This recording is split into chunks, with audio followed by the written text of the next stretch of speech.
Good morning student. जैसा कि हम लोगों ने अभी तक फर्स्ट लेसन पढ़ा है बायोलॉजी में इंटर में, और हम लोगों ने काफ़ी कुछ पढ़ लिया है।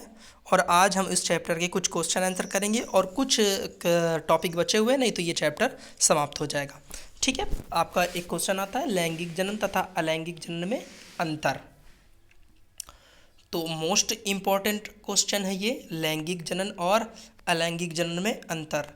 देखिए, अलैंगिक जनन यह प्रायः निम्न वर्ग के पादपों व जीवों में होता है। कौन सा जनन? अलैंगिक जनन। और दूसरा है लैंगिक जनन, यह लगभग सभी प्रकार के जीवों तथा उच्च पादपों में होता है। देखो अब ध्यान दो, निम्न वर्ग के पादप जैसे शैवाल, काई, ये सारे पादप हों या ब्रायोफाइटा हो सकते हैं, टेरिडोफाइटा हो सकते हैं इनमें, और जीवों में जैसे अमीबा है, पैरामीशियम है या बैक्टीरिया वगैरह हैं जो निम्न कोटि के हैं, उनमें अलैंगिक जनन होता है। लैंगिक जनन किन में होता है? यह लगभग सभी प्रकार के जीवों में, उच्च पादपों में होता है। जितने भी बड़े पादप होंगे उनमें लैंगिक जनन नहीं होगा, और जितने भी जंतु होंगे, बड़े जंतु होंगे, उनमें अधिकतर क्या होता है? लैंगिक जनन ही होता है। ठीक है, अलैंगिक जनन। जब अलैंगिक जनन होना है तो युग्मकों का निर्माण नहीं होता। क्या करेंगे युग्मक? जब अलैंगिक जनन होना है तो युग्मक का कोई निर्माण का महत्व ही नहीं है ना, तो युग्मक का निर्माण नहीं होता। यानी ना अंडाणु बनते हैं, ना शुक्राणु बनते हैं, ना परागकण बनते हैं, वह निषेचन नहीं होता। जब युग्मक ही नहीं बनते तो निषेचन कहाँ से होगा? तो अलैंगिक जनन में ना तो युग्मक बनते हैं और ना ही निषेचन होता है। इसके बाद लैंगिक जनन में युग्मकों का निर्माण होता है, वाह, निषेचन भी होता है, यानी युग्मक भी बनते हैं, निषेचन भी होता है। तो पॉइंट हो गए आपके। तीसरा, संततियाँ यानी जो संतान बनेगा, बेबी बनेगा उनका, चाहे वो पादप का हो चाहे जंतु का, बेबी जो बनेगा, संततियाँ अनुवांशिक की में जनक के समान होती हैं, यानी सेम अपने मम्मी पापा की क्लोन होती हैं। अब एक बार पेपर में आपके पूछा गया है कि क्लोन और लैंगिक जनन में, या कभी कभी कह देता है क्लोन और संतान में अंतर बताइए। तो जो क्लोन होगा ना वो अलैंगिक जनन से बनता है और वो अपने पूर्वजों के बिल्कुल समान होता है। जैसे कि हम कह दें कि एक गुलाब की आपने डाल काट के लगा दी, तो आप कह दो सर इसमें तो समान है और वो वाले भी वैसा ही दिखते रहे, लेकिन नहीं, जब उनके डीएनए चेक करेंगे ना तो हमें पता चलेगा कि उनमें और इनमें फ़र्क है। क्योंकि जो आपके परागण के बाद या ऐसे बनते हैं तो उनमें आपके भिन्नताएं आती हैं, जबकि अलैंगिक जनन में जो क्लोन बनती है उनमें बिल्कुल सेम रहती हैं। अब लैंगिक जनन में जो संतान बनती है वो अनुवांशिकी में जनक के बिल्कुल बिल्कुल से भिन्न होती है। जैसे आप अपने मम्मी पापा दोनों के समान हैं, यानी क्या हो गया, दो लोगों से बने हैं ना मिलके, इसलिए भिन्नताएं आ जाती हैं। विभिन्नताओं की अनुपस्थिति के कारण इनका उद विकास में कोई भूमिका नहीं होती है। अब ध्यान दीजिएगा यहाँ पर, जब आप लोगों ने पढ़ा था लैमार्कवाद, डार्विनवाद, यानी अच्छे लक्षण आगे बढ़ते जाते हैं और खराब लक्षण खत्म होते जाते हैं, परंतु जब उनमें कोई परिवर्तन ही नहीं आ रहा है तो कोई नए लक्षण विकसित ही नहीं होंगे, तो विकास भी नहीं होता। कैसे? जैसे कि कोई भी जीव, जैसे हम लोग पहले बंदर थे और लैंगिक जनन करते गए और आज मनुष्य बन गए, भिन्नताएं आती गई और आज मनुष्य बन गए। इस प्रकार से विभिन्नताओं के अनुपस्थिति कारण इनमें विकास यानी विकास नहीं हो पाता। अब इसमें देखिए, इसमें विभिन्नताएं पाई जाती हैं, अतः उद विकास में इसकी महत्वपूर्ण भूमिका होती है, यानी उद विकास होगा। ठीक है, अलैंगिक जनन निम्न वर्ग के पादपों जीवों में होता है, युग्मक नहीं बनते, निषेचन नहीं होता, संततियाँ आनुवांशिक रूप से जनक के समान होंगी और कोई भी जैव विकास में सहायता नहीं करेगा। लैंगिक जनन में यह लगभग सभी प्रकार के जीवों में होता है, उच्च पादपों में होता है, युग्मकों का निर्माण होता है, संतान आनुवांशिक रूप से जनक से भिन्न होती है और जैव विकास में यानी उद विकास में सहायता करती है। इसको अच्छे से नोट कर लीजिएगा, अच्छे से पढ़ लीजिएगा। ठीक है, अगला टॉपिक है आपका, हम चलते हैं ये, लैंगिक जनन के परिणाम स्वरूप बनी संतति को जीवित रहने के अच्छे अवसर होते हैं। क्यों? क्या यह कथन हर समय सही है? तो ध्यान दीजिएगा। चलिए, ये अभी आपको नहीं समझ में आएगा, हम दूसरा टॉपिक ले लेते हैं।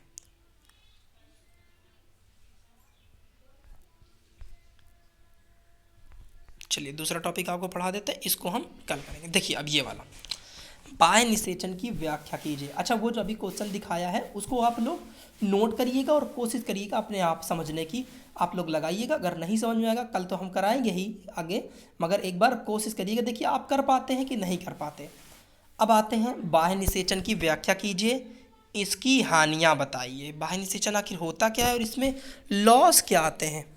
तो देखिएगा, जीवधारियों के शरीर के बाहर जल में होने वाला निषेचन या संयुग्मन बाह्य निषेचन कहलाता है। यानी पानी में बाहर, तभी देखिए ज़्यादातर ये निषेचन कहाँ होता है, या तो उभयचर या मछली वगैरह में। ये आपको पढ़ाया भी हमने। क्यों? क्योंकि निषेचन के लिए उनका बह करके जाना जरूरी होता है, कहीं ना कहीं मिलना। तो ऐसे कहीं ज़मीन में शुक्राणु अंडाणु कहीं गिर गए तो ऐसे थोड़ा ना मिल जाएंगे, तो किसी न किसी माध्यम की आवश्यकता होती है। और ये बाह्य निषेचन कहाँ होता है? जैसे मछलियों में और उभयचरों में। उभयचर मतलब जो जल और बाहर दोनों जगह रह लेते हैं, जैसे आपका मेढक। हानियाँ क्या होती हैं? यह केवल जलीय माध्यम में होता है। अगर माध्यम नहीं है तो फिर क्या होगा? नहीं हो सकता ना। देखिए आगे, युग्मकों के को पास में समकालिक मुक्ति के लिए एक अवसर कारक की आवश्यकता होती है। देखिए युग्मक को भाई एक समय में ही उनको दोनों को परिपक्व होना पड़ेगा। अगर एक मेढक है और उसने शुक्राणु छोड़े हैं तो उसी समय जो फीमेल मेढक होगा उसके द्वारा अंडाणुओं को छोड़ना आवश्यक है, क्योंकि समान टाइम पर परिपक्व होने चाहिए। समकालिक मुक्ति यानी समान काल में मुक्ति के लिए अवसर कारक की आवश्यकता होती है। यानी एक ऐसा कारक होना चाहिए जिससे वो समान टाइम पे मुक्त करे अपने अंडाणु और शुक्राणु।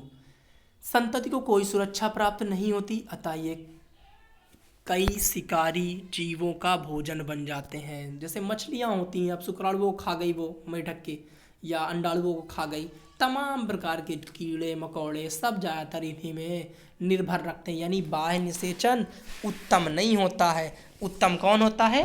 अंतः निषेचन। ठीक है, 2 टॉपिक आपके हो गए हैं। चलिए ये भी देख लेते हैं। अंड प्रजनक प्राणियों की संतानों की जीवित रहने की यानी सर्वाइवल सजीव प्राणियों की तुलना में अधिक जोखिम युक्त होता है। यानी अंडे देने वाले प्राणी की संतानों का जीवन, सर्वाइवल यानी बचे रहना, जो बच्चे देते हैं उनकी तुलना में अधिक जोखिम युक्त होता है, अधिक कठिन होता है। क्यों? ऐसा क्यों? एनसीईआरटी एग्जाम्पल है, इसलिए ध्यान दीजिएगा, पूछा जा सकता है।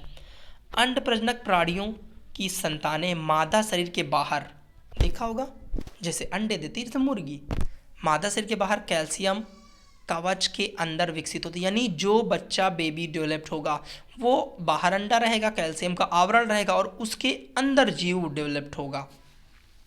जबकि सजीव प्रजनन में प्राणी में क्या होता है? जो संतान होती है, जो बेबी होता है, वो उसके गर्भ के अंदर, मादा शरीर के अंदर विकसित होती है। तो देखो एक अंडा रखा हुआ है, वो कहीं भी टूट सकता है। तो हम ये कह सकते हैं ना कि जब किसी भी जो है फीमेल के अंदर है तो ज़्यादा सेफ है। ये पर्याप्त विकास के लिए सुनिश्चित अविच्छिन्न पोषण के साथ साथ परभक्षियों से अधिक सुरक्षित होता है। यानी उनको खाना पीना भी सही से मिलता रहेगा, कोई जो है, और ध्यान दीजिएगा कि उन्हें कोई शिकारी भी नहीं ढूंढ पाएगा और ज़्यादा सेफ्टी रहेगी ना। एक अंडे की सेफ्टी करना, 4-5 अंडों की सेफ्टी करना और अपने अंदर बेबी की सेफ्टी करना, दोनों में अंतर होता है। अगर उसके अंदर बेबी है वो तो लेके भाग गया, चला जाएगा, वहाँ से बच जाएगा, अपने को छुपा लिया यानी बेबी को बचा लिया। और अंडे में तो क्या हुआ, अंडे छोड़कर भी उसको भागना पड़ेगा, जिससे उसके अंडे को खा जाएंगे और वो तो बच जाएगा लेकिन उसके अंडों की सुरक्षा नहीं हो पाएगी। ऐसा अंड प्रजनक प्राणियों में नहीं होता, अतः इनमें संतानें वातावरण एवं परभक्षियों से कम सुरक्षित रहती हैं। क्या रहती हैं? कम सुरक्षित। क्यों? क्योंकि भाई वातावरण में गर्मी ठंडी कुछ भी पड़ गया, पानी भर गया, सड़ गया अंडा, ये सारी सिचुएशन प्रॉब्लम देती हैं। ठीक है, अब देख लीजिएगा, हमने आज पढ़ा अंड प्राणियों में संतानों की के ज़्यादा खतरे रहते हैं, एक ये क्वेश्चन बना। एक आपने पढ़ा बाह्य निषेचन की व्याख्या कि बाह्य निषेचन से क्या हानियाँ होती हैं, और आपने पढ़ा एक और टॉपिक आपको पढ़ाया गया है कि ये सारे आपको बातें पढ़ाए जाएंगे और आपको ये जो है ये सारे आपको बाद में पढ़ाए जाएंगे। जनन क्या है, ये सारी चीज़ें आपको बताई गई हैं और कुछ क्वेश्चन दिए जाएंगे, उनको पढ़ने की ध्यान देना है आपको। और इतना जितना आज हमने पढ़ाया उतना अच्छी तरीके से कर लीजिएगा। बाकी जो आपको अभी नहीं समझ में आया कमेंट करके बताइएगा, सर ये समझ में नहीं आया। अब ये वाला आपको घर के लिए है, याद रखना।